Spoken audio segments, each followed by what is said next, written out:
Assalamualaikum warahmatullahi wabarakatuh. Bismillahirrahmanirrahim.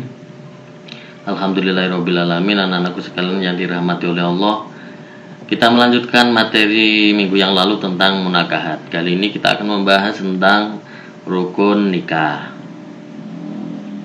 Rukun nikah adalah pilar-pilar yang harus dipenuhi oleh seorang yang akan melakukan sebuah pernikahan. Ya, apabila tidak terpenuhi maka haram hukumnya, tidak sah di dalam sebuah pernikahan. Yang pertama, rukun nikah adalah satu, ada calon suami. Nah, calon suami ini tidak sembarang suami, tapi ada sebuah persyaratannya. Syarat seorang suami yang pertama adalah laki-laki yang dewasa. Tidak boleh laki-laki yang belum balik, artinya masih kecil. Itu haram hukumnya menikah dengan laki-laki yang belum balik.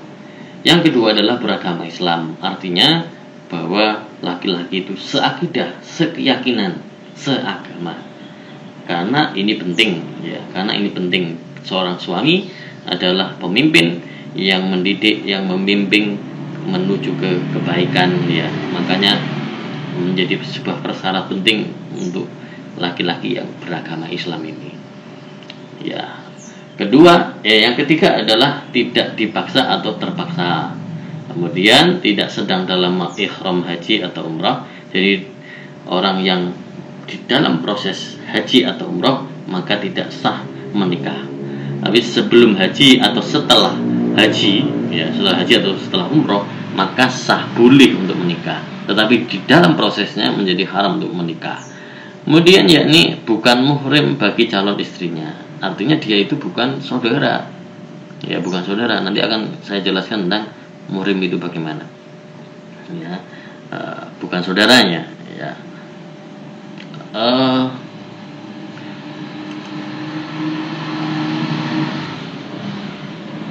Syarat pernikahan berikutnya yakni ada calon istri. Ya, calon istri.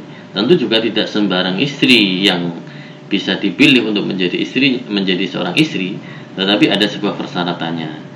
Yang pertama, syarat seorang istri adalah seorang wanita yang cukup umur. Ya, artinya dia sudah balik. Tidak boleh menikahi wanita yang umur 5 tahun, 6 tahun, 7 tahun. Batas balikan seorang perempuan adalah umur 9 tahun. Tapi dalam undang-undang, di dalam peraturan perkawinan di Indonesia, batas perempuan boleh menikah adalah sekitar umur 19 tahun, ya. Kemudian syarat seorang istri berikutnya yakni dia itu bukan perempuan musyrik, artinya dia itu tidak menyembah berhala. Ya, tidak menyembah berhala, ya.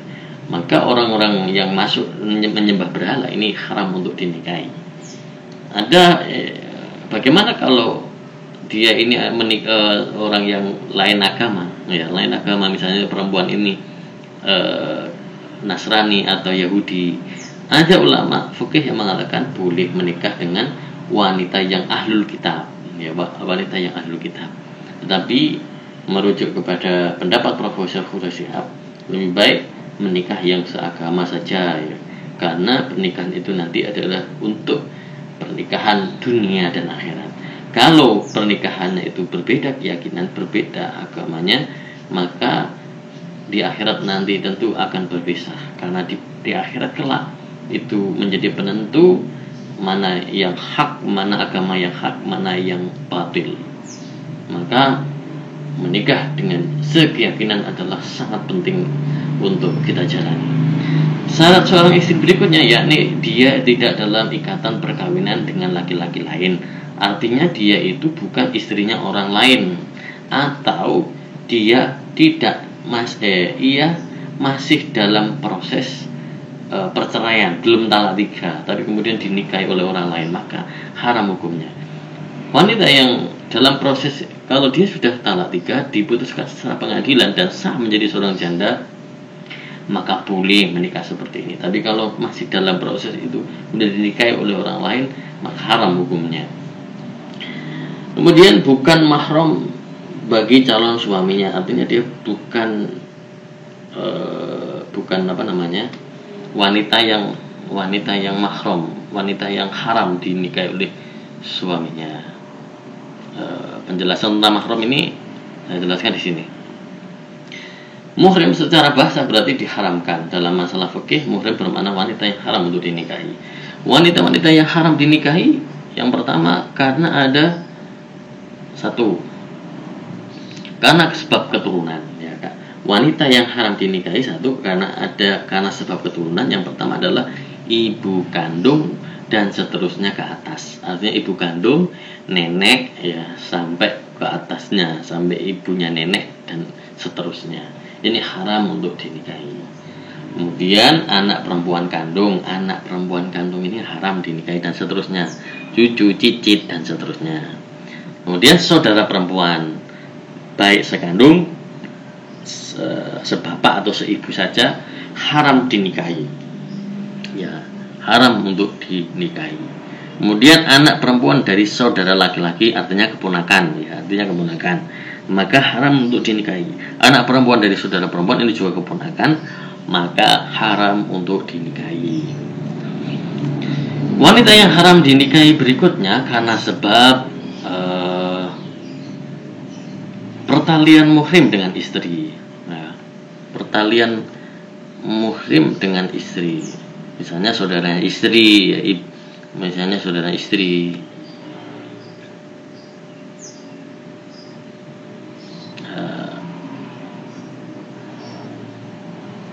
Berikutnya, yakni karena hubungan sepersusuan, ya, ibu yang menyusui, saudara perempuan sesusuan, ya.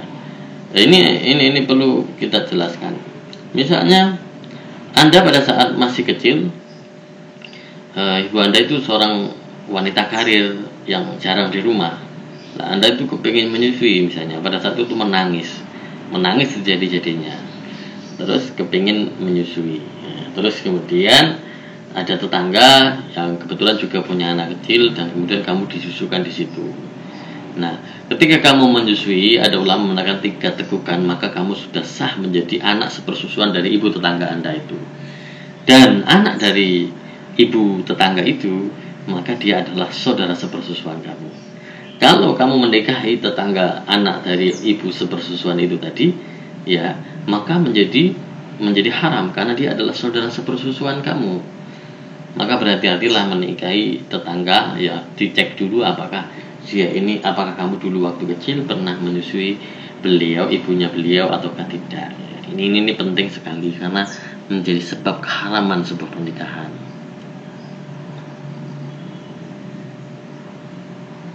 Nah, karena perkawinan, ya, wanita yang haram dinikahi karena ada unsur perkawinan. Misalnya ibu dari istri, artinya mertua itu haram untuk dinikahi. Kemudian anak tiri juga haram untuk dinikahi, ya, ya. Kemudian ibu tiri pun juga haram dinikahi. Menantu baik yang sudah dicerai atau belum itu haram untuk dinikahi. Keterangan tentang muhrim, ya, tentang wanita-wanita yang haram dinikahi diterangkan di dalam surat An-Nisa ayat 23. Silakan dicek sendiri tentang tentang isi dari Quran surat An-Nisa ayat 23. Rukun nikah berikutnya yakni tentang wali nikah. Apa itu wali nikah? Wali nikah yaitu wali yang menikahkan mempelai laki-laki dengan mempelai wanita atau mengizinkan pernikahannya, ya. Nah, ini adalah ayah kandung, ya. Ini yang perlu dijelaskan. Wali nikah itu satu karena sebab nasab, ada karena wali hakim. Nah, ini perlu saya terangkan, ya. Wali hakim dulu kita jelaskan nih. Wali hakim yaitu kepala negara yang beragama Islam. Di Indonesia, wewenang presiden sebagai wali hakim dilimpahkan kepada pembantunya, yakni Menteri Agama. Dan Menteri Agama melimpahkan kepada pembantunya, yakni kepala kantor KUA, kantor urusan agama di setiap kecamatan. Kemudian wali nasab adalah wali yang mempunyai pertalian darah dengan mempelai wanita yang akan dinikahkannya. Artinya wali nasab ini adalah ayah kandung, ya. ayah kandung dari si perempuan, ya, si perempuan tadi, ya, bukan laki-laki tapi si perempuannya. Maka menikah seorang menikah wajib, ya, menggunakan wali, artinya ayah kandung dari si perempuan. Apabila si perempuan itu tidak memiliki wali, misalnya tidak punya ayah kandung, tidak punya saudara, paman, kakek dan sebagainya, dia itu sendirian tidak punya wali, maka wali nikahnya adalah wali hakim, yakni langsung dinikahkan oleh kawa, ya, kawa. Syarat seorang wali nikah, ya, syarat seorang wali nikah adalah satu, beragama Islam, ya. Jadi artinya kalau misalnya gini, ya, kalau di sebuah keluarga ada seorang perempuan yang akan dinikahi oleh seorang laki-laki yang muslim, wanita ini kemudian mualaf, menjadi Islam. Nah, ayahnya masih beragama non muslim misalnya. Maka kalau menikah, ayah yang non muslim ini tidak berhak menikahkan. Ya, tidak berhak menikahkan. Dia si perempuan ini boleh dinikahkan oleh saudaranya bapaknya yang muslim. Ya, saudara bapaknya yang muslim. Kalau kemudian tidak ada, semuanya adalah non muslim, maka pernikahannya adalah memakai wali hakim. Yang kedua, syarat seorang wali nikah adalah satu, laki-laki. Syarat seorang wali nikah adalah laki-laki, tidak boleh perempuan, balik dan berakal. Kalau misalnya ayahnya tidak ada, ya, misalnya ayahnya itu tidak ada, ayahnya sudah meninggal dunia, yang adalah saudara laki-laki misalnya, maka dia yang dia yang akan menikahkan si perempuan itu tadi, saudara laki-lakinya itu tadi. Kalau saudara laki-lakinya misalnya umur 15 tahun misalnya, ya, sedangkan si Mbak Yunya itu umur 20 atau 20 tahun, maka dia yang berhak menikahkan. Kecuali yang laki-laki atau saudara laki-laki ini belum balik, maka dia terhalang untuk menjadi seorang wali nikah. Ya, paham ya? Terus berikutnya, ya, ini merdeka dan bukan hamba sahaya. Artinya dia ini bukan seorang budak, dia ini tidak dalam kondisi di penjara, dia ini tidak dalam kondisi dia menjadi budak itu tadi. Maka orang-orang seperti ini tidak memiliki hak untuk menjadi seorang wali. Bersifat adil, tidak sedang ihram haji atau umroh. Demikian syarat seorang wali nikah. Rukun nikah berikutnya, yakni adanya dua saksi. Perhatikan ini, ya, dua saksi, bukan satu saksi tapi dua saksi. Syarat seorang saksi, satu, beragama Islam, laki-laki, balik dan berakal sehat. Ya, tidak berakal sehat itu artinya dia tidak dalam kondisi gila, ayanan dan lain-lain sebagainya. Dapat mendengar, dapat melihat, dapat berbicara, adil, tidak dalam keadaan ihram haji atau umroh. Saran saja untuk kalian yang mau menikah kelak, lebih baik saksi itu adalah orang yang alim, orang yang akan menjadi saksi akhirat Anda semuanya, dunia dan akhirat.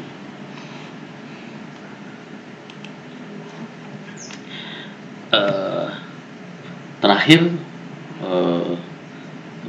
rukun nikah, yakni ijab dan qabul, ya, ijab dan qabul. Apa itu ijab dan qabul? Ijab adalah ucapan wali dari pihak mempelai wanita sebagai penyerahan kepada laki-laki. Kabul adalah ucapan mempelai laki-laki sebagai pertanda penerimaan.